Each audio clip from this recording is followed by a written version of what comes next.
여러분은 인간이 처음 하나님께 불순종하고 선악과를 먹고 나서 생긴 가장 큰 변화가 뭐라고 생각하십니까? 여러 가지로 설명할 수 있겠지만 저는 인간의 시선에 변화가 생겼다라고 설명하고 싶습니다. 하나님께서는 온 세상을 지으시고 아담과 하와로 하여금 모든 생물을 다스리라고 말씀하셨습니다. 그러니까 최초의 인류의 관심은 전적으로 하나님이 지으신 다른 피조물에게 있었다는 것입니다. 그들은 하나님의 명령을 받아 세상을 다스렸고 그들에게 이름을 붙이며 그 안에서 함께 행복하게 살았습니다. 인간의 또 다른 관심은 다른 인간에 대한 관심이었습니다. 하나님께서 아담을 잠들게 하셨고 그의 갈빗대를 통해서 하와를 지으셨습니다. 그리고 아담은 잠에서 깨어 하와를 보고는 크게 기뻐하였습니다. 하나님께서 지으신 또 다른 인간이 너무나 완벽하였고 너무나 아름다웠던 것입니다. 그는 하와를 바라보며 사랑에 빠졌고 곧 그에게 여자라는 이름을 붙여줍니다. 그러한 최초의 그들의 모습을 성경은 한마디로 묘사를 하는데요. 이렇습니다. 창세기 2장 25절을 제가 읽어드리겠습니다. 아담과 그의 아내 두 사람이 벌거벗었으나 부끄러워하지 아니하니라. 그런데 문제가 생겼습니다. 사단이 뱀을 이용해서 아담과 하와를 꿰어낸 것입니다. 그들은 하나님께서 금하신 선악과를 먹음으로써 죄를 짓고 타락하게 됩니다. 그리고 그들에게 큰 변화가 일어납니다. 3장 7절과 8절도 읽어드리겠습니다. 이에 그들의 눈이 밝아져 자기들이 벗은 줄을 알고 무화과나무 잎을 엮어 치마로 삼았더라.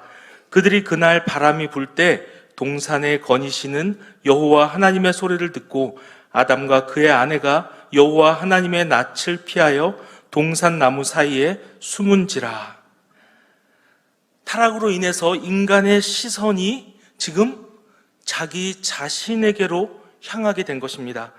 자신을 보게 됐고 자신을 사랑하게 되고 자신을 내 것에 자신의 모습에 관심을 가지게 된 것입니다. 그런데 죄로 인해서 타락한 자신의 모습을 보니까 이게 너무나 추악한 겁니다. 도무지 그 안에는 하나님의 선하심이 전혀 하나도 찾아볼 수가 없는 것입니다. 그동안 그들이 본 것은 정말로 완벽하고 전능하신 하나님이셨습니다. 그리고 그분이 만드신 완벽한 세상이었습니다. 하나님께서 보시면서 좋았다라고 하실 정도로 완벽한 것만 그들이 바라보다가 처음으로 죄로 일그러진 그들 자신의 모습을 바라보게 된 것입니다. 그렇게 그들에게 수치심이라는 것이 생겨납니다. 그래서 그들은 하나님 앞에서 몸을 숨깁니다. 10절을 보면 아담이 왜 하나님 앞에서 몸을 숨겼는지 대답하는 장면이 나옵니다. 이렇습니다. 이르되 내가 동산에서 하나님의 소리를 듣고 내가 벗었으므로 두려워하여 숨었나이다. 내가 나를 보았더니 벌거벗었다는 것입니다. 인간이 타락한 후에 그들은 스스로의 벌거벗은 모습을 보게 된 것이고 괴로움과 수치심을 가지고 살게 된 것입니다. 제가 맡은 청년 3부의 한 새신자 청년이 몇 주 전에 제게 질문을 했습니다. 목사님, 아담과 하와의 원죄가 지금 나와 무슨 상관이 있는 건지 저는 잘 모르겠습니다. 아담과 하와가 어떻든 그냥 내가 바르게 살고 열심히 살아가면 되는 것 아닙니까? 이렇게 질문을 했는데요. 제가 어떻게 대답을 했을까요?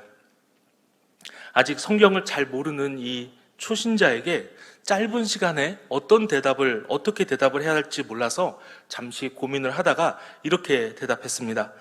형제님, 아담과 하와의 죄로 인해서 우리는 이제 나 자신만을 바라보게 되었습니다.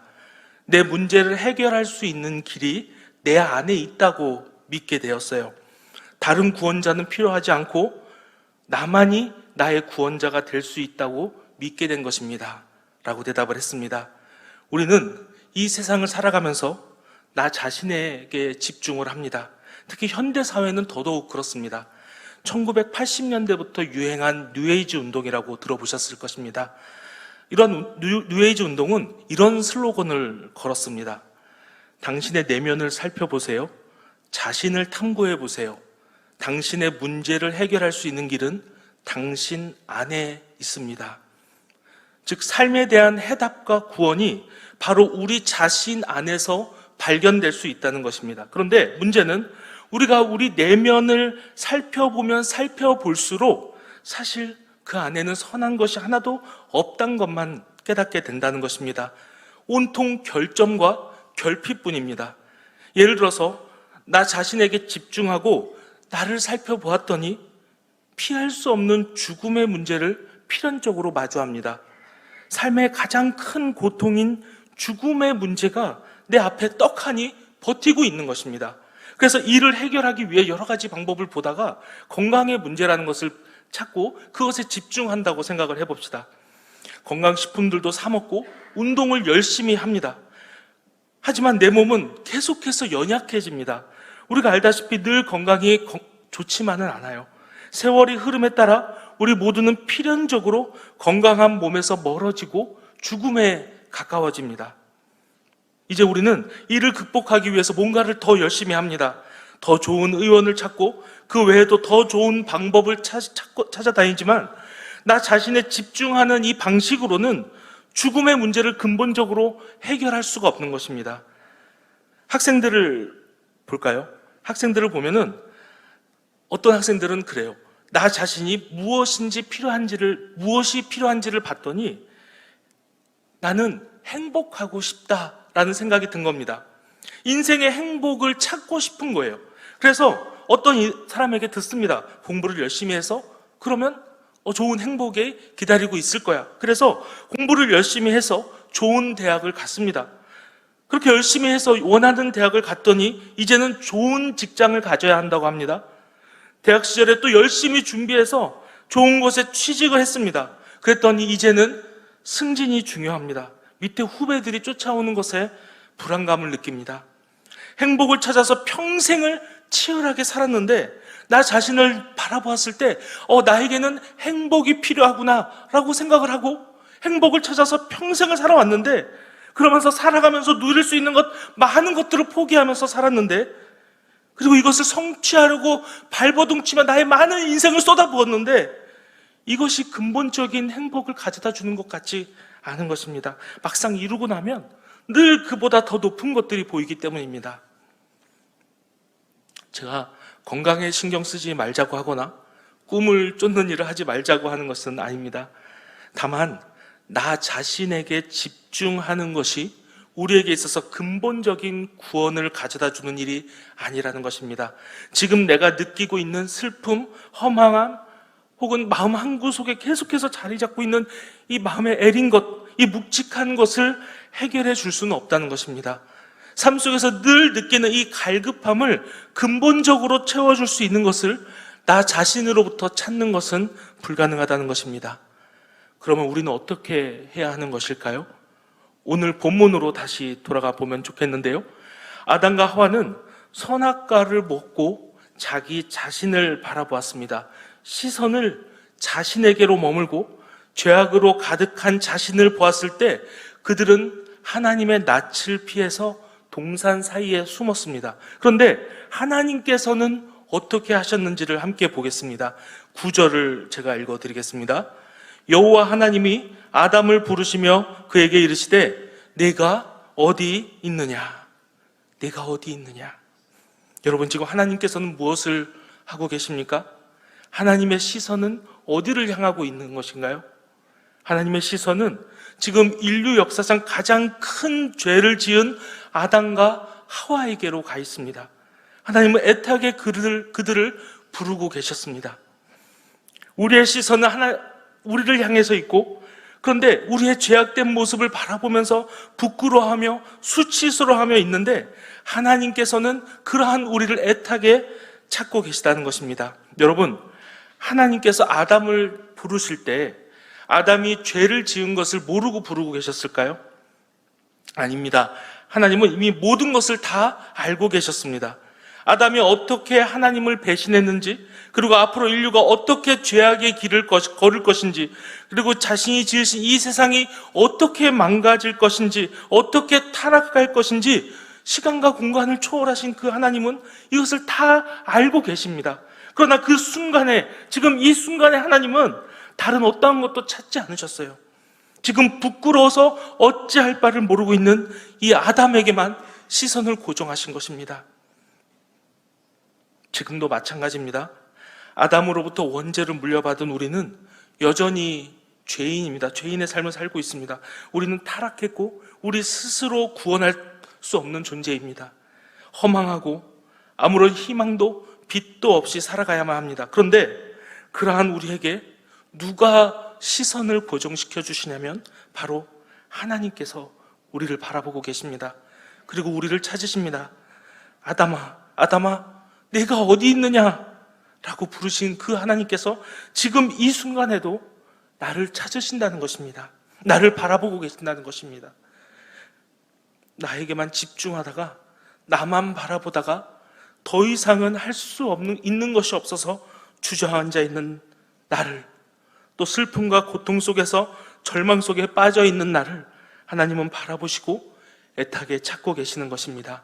그렇다면은 하나님께서 우리를 찾고 계시는 이유가 무엇일까요? 왜 그렇게 애타게 우리를 찾고 계실까요? 왜 그렇게 아담을, 동산 사이에 숨은 그들을 굳이 술래잡기 하는 것도 아니고 왜 찾고 계셨을까요? 그건 바로 하나님께서 우리의 이 수치심의 근본적인 원인을 제거하시기 위해서입니다. 하나님은 아담과 하와를 만나서 언약을 베푸십니다. 아주 유명한 말씀이죠. 15절 말씀을 제가 읽어드리겠습니다. 내가 너로 여자와 원수가 되게 하고 네 후손도 여자의 후손과 원수가 되게 하리니 여자의 후손은 내 머리를 상하게 할 것이요 너는 그의 발꿈치를 상하게 할 것이라 하시고, 하나님은 여자의 후손으로 예수 그리스도를 이 땅에 보내실 것을 약속하십니다. 내가 반드시 이 문제를 해결하겠다.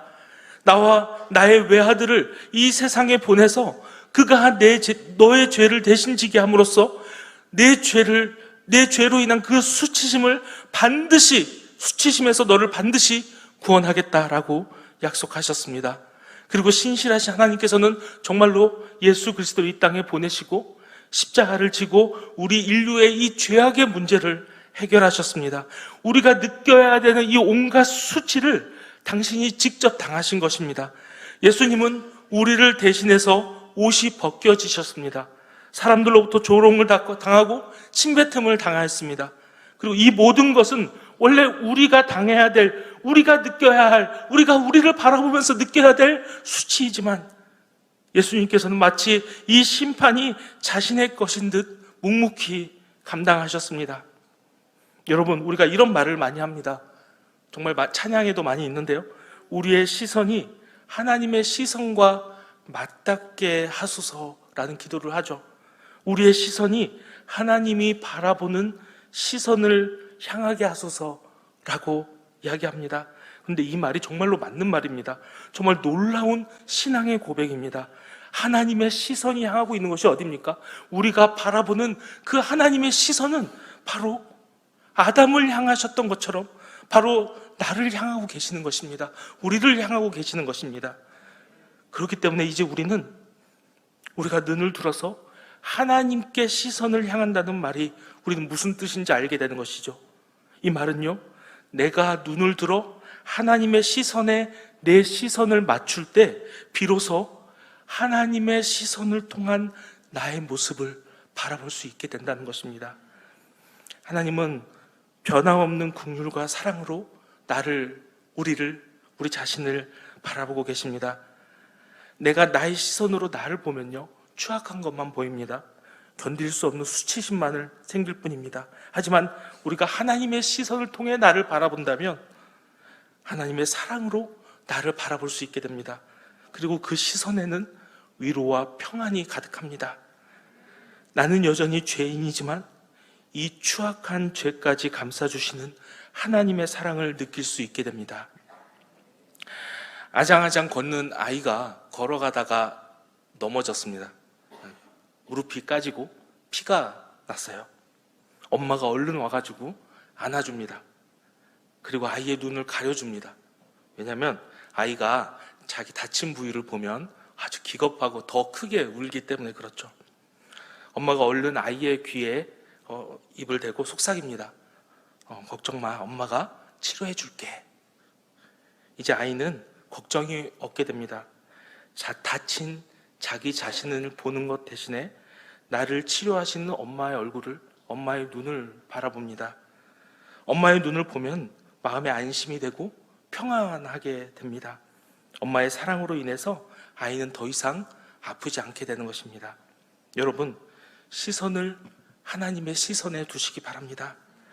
나의 상처를 보는 것이 아니라 내가 상처가 아무리 아프고 너무나 그것을 보면서 울고 싶고 하여도 우리는 우리 스스로를 구원할 수가 없습니다. 우리에게는 나의 상처를 치료하시고 나의 상처를 감싸주시는 엄마가 필요한 것입니다. 이 엄마 같은 하나님을 바라보시기 바랍니다. 하나님은 결국 아담과 하와에게 가죽 옷을 지어 입히시죠. 마지막으로 3장 21절 오늘 본문 말씀인데요. 한 목소리로 우리 함께 읽으시겠습니다. 시작.